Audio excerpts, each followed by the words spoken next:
साथियों, जय जवाहर, जय मूल निवासी, जय आदिवासी। साथियों, भारत मुक्ति मोर्चा, बहुजन क्रांति मोर्चा, राष्ट्रीय पिछड़ा वर्ग मोर्चा एवं राष्ट्रीय परिवर्तन मोर्चा के द्वारा न्याय के लिए 31 दिसंबर 2024 को भारत बंद का घोषित किया है। इस भारत बंद को राष्ट्रीय आदिवासी एकता परिषद, मैं कन्वर वडवी, राष्ट्रीय आदिवासी एकता परिषद महाराष्ट्र राज्य प्रशिक्षक महासचिव, इस भारत बंद को राष्ट्रीय आदिवासी एकता परिषद महाराष्ट्र राज्य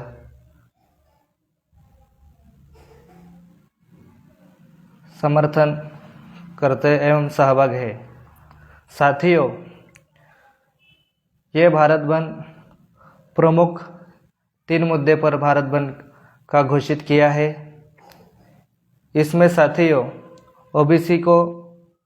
ओबीसी की जाति आधारित जनगणना ना करना और संख्या की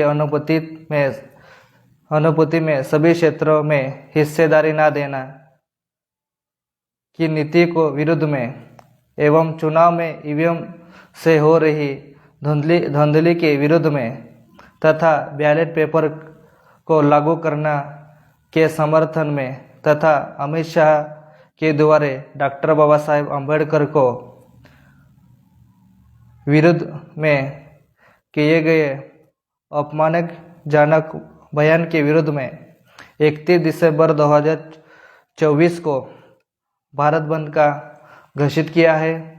तो साथियों, सबसे पहले ये बात आती है कि साथियों 1950 पहले भारत में मनुस्मृति एक कानून था। उसमें मनुस्मृति में 4 वर्ण थे: ब्राह्मण, क्षत्रिय, वैश्य, शूद्र आणि अतिशूद्र। तो साथियों, आदिवासी अतिशूद्र में आते थे। तो उसमें 4 वर्ण में जो वरिष्ठ वर्ण है 3 वर्ण का, उसमें मनुस्मृति में लिखा गया था कि जो शूद्र अतिशूद्र है उसको साधन संपत्ति शास्त्र रखने का अधिकार नहीं था। तो साथियों, 1950 के पहले मनुस्मृति के तहत हमारे दादा परदादा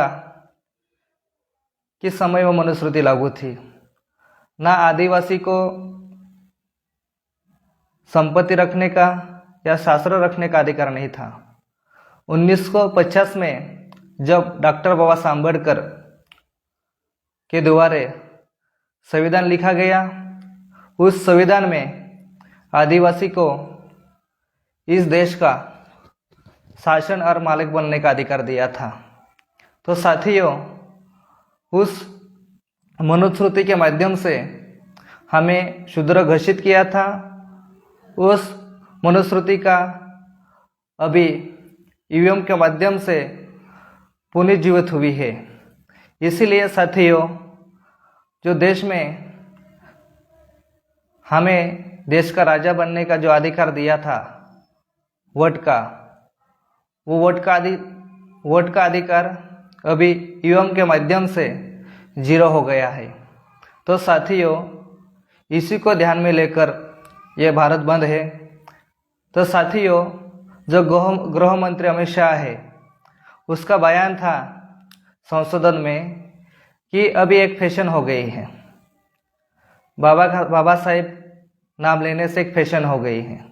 तो साथियों, जो देश में आदिवासी 7.5% संख्या के रूपांतर देश में आदिवासी है।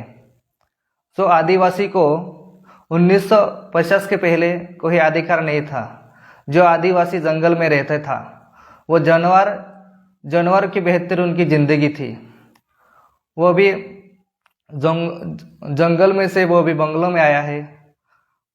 उनके पास गाड़ी है, बंगला है, अच्छी खासी नौकरी है। तो साथियों, ये सब डॉक्टर बाबा साहब अम्बेडकर का और हमारे महापुरुषों का जान की बाजी लगाकर संघर्ष किया था, उस वजह से डॉक्टर बाबा साहब अम्बेडकर ने आदिवासी को देश का मालिक बनने का अधिकार दिया है।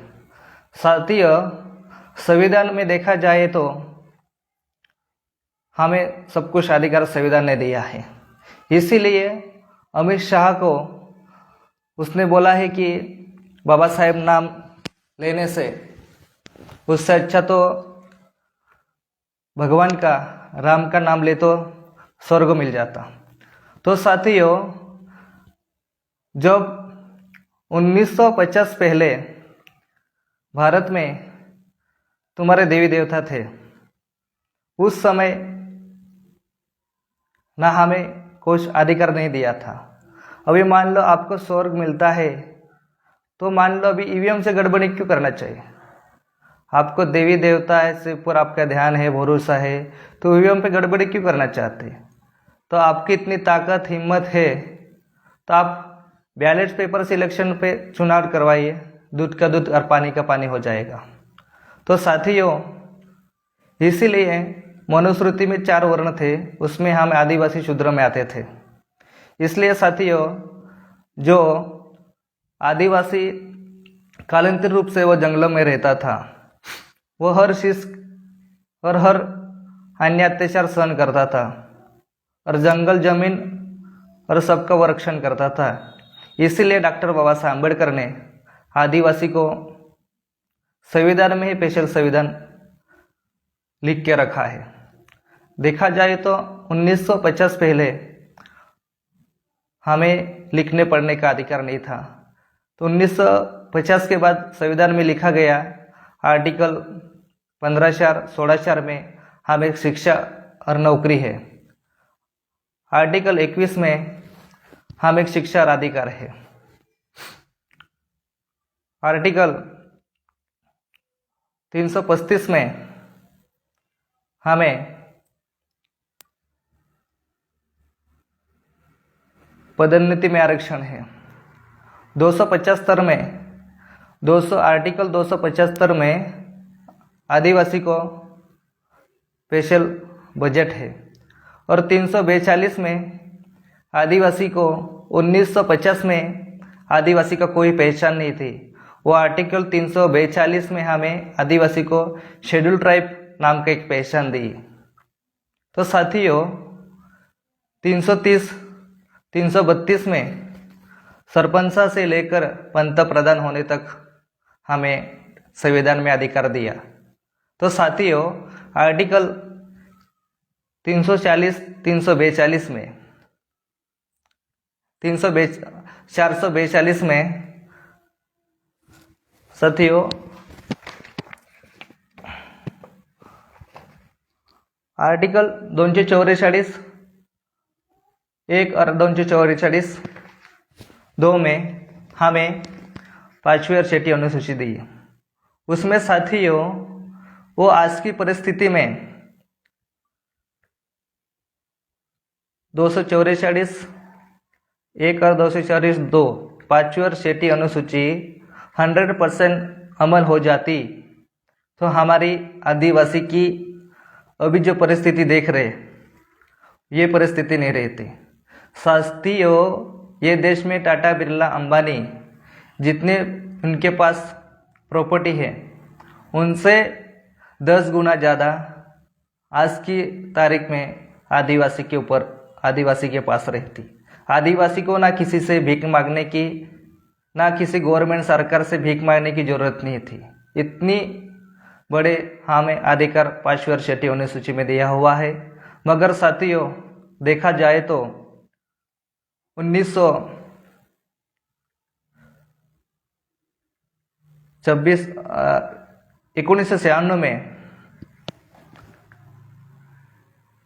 कांग्रेस के द्वारा आदिवासी पर जबरदस्त थोपा गया कानून, पैसा कानून से ही आदिवासी जो राजा बनना चाहता था वो सिर्फ ग्राम पंचायत, पंचायत समिति तक वो सीमित रहा। उसको राजा बनने का जो अधिकार दिया था वो उनके पास तक अभी तक पहुंचा नहीं और उनकी जानकारी अभी तक आदिवासी के पास नहीं है। इसीलिए साथियों, जो भारत बंद किया है, जो भारत बंद हो रहे हैं, इसी भारत बंद को तमाम संगठन के लोग और कार्यकर्ता इस भारत बंद को 701 देंगे और हम राष्ट्रीय आदिवासी एकता परिषद महाराष्ट्र राज्य में जो 11 जिला में राष्ट्रीय आदिवासी एकता परिषद के कार्यकर्ता है, पदाधिकारी लोग हैं, वो इस भारत बंद को अपनी साधन संसाधन से इस भारत बंद को हक अधिकार और डॉक्टर बाबा साहेब अम्बेडकर का जो अपमान किया है अमित शाह ने, उसके विरुद्ध में हमें रास्ते पे उतरना है और उतरकर ये गृह मंत्री अमित शाह को माफ़ी मांगने है और गृह मंत्री का राजीनामा देने के लिए अपील करना है और अपने सोशल मीडिया के माध्यम से फेसबुक, यूट्यूब, इंस्टाग्राम, व्हाट्सएप इस माध्यम से लोगों को जागरूक करना है। साथियों, आज की स्थापित हुई जो मीडिया है, मीडिया के माध्यम से ना कभी ये दिखाएंगे और ना ही कभी ये प्रचार करेंगे।